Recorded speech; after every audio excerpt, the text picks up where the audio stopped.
Normally, I end my reports with a satirical piece making fun of the woke because, well, it's just so much darn fun.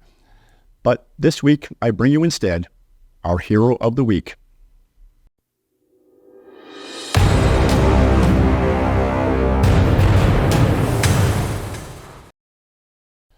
Florida Governor Ron DeSantis ended his presidential campaign on Sunday and endorsed Donald Trump just 2 days before the pivotal New Hampshire primary, leaving former UN Ambassador Nikki Haley as Trump's last long-shot challenger for the Republican nomination. Less than a week after his loss to Trump in Iowa, despite an enormous investment there, DeSantis decided to do what was best for his country and withdraw from the race. DeSantis' speech was a class act. Here, in its entirety, is the full 4-minute speech. I promise it is worth your time. Greetings from Florida.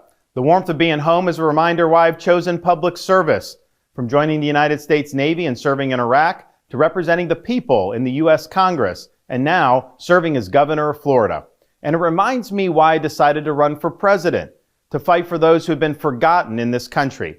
This is America's time for choosing. We can choose to allow a border invasion, or we can choose to stop it. We can choose reckless borrowing and spending, or we can choose to limit government and lower inflation. We can choose political indoctrination, or we can choose classical education.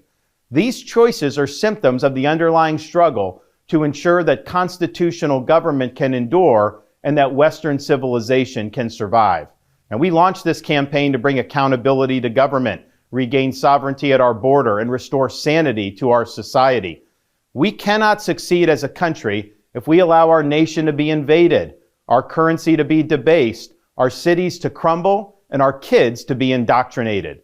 The DC elites who facilitated this mess do not care about you, and they do not work for you. They work for themselves.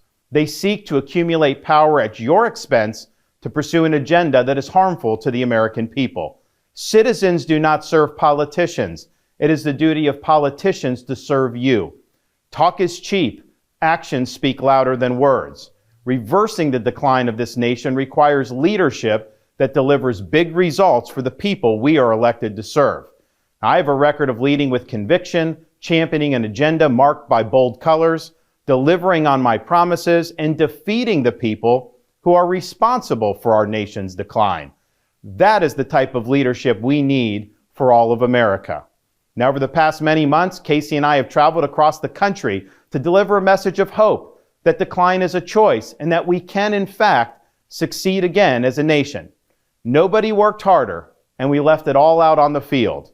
Now, following our second-place finish in Iowa, we've prayed and deliberated on the way forward. If there was anything I could do to produce a favorable outcome, more campaign stops, more interviews, I would do it. But I can't ask our supporters to volunteer their time and donate their resources if we don't have a clear path to victory.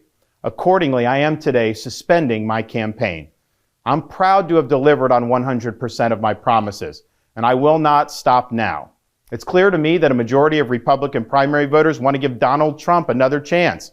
They watch his presidency get stymied by relentless resistance, and they see Democrats using lawfare this day to attack him. Well, I've had disagreements with Donald Trump, such as on the coronavirus pandemic and his elevation of Anthony Fauci. Trump is superior to the current incumbent, Joe Biden. That is clear.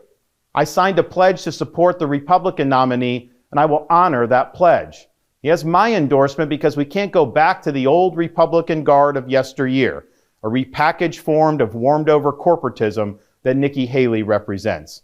The days of putting Americans last, of kowtowing to large corporations, of caving to woke ideology are over.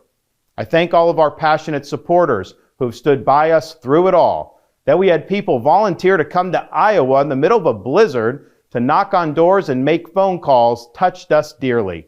No candidate had more thrown at him, but no candidate had so many committed volunteers and staff. Finally, I want to thank my wife, Casey, and our kids, Madison, Mason, and Mamie. Casey's gone far above and beyond in her support for our campaign and for our cause. She's not only a great wife and mother, she's a great American who cares deeply about the future of the country that our kids will inherit. Our kids have seen and done a lot on the trail, from playing on the famed Field of Dreams baseball site in Iowa to making their first snowman in New Hampshire. They are one of the reasons we fight so hard for what we believe in.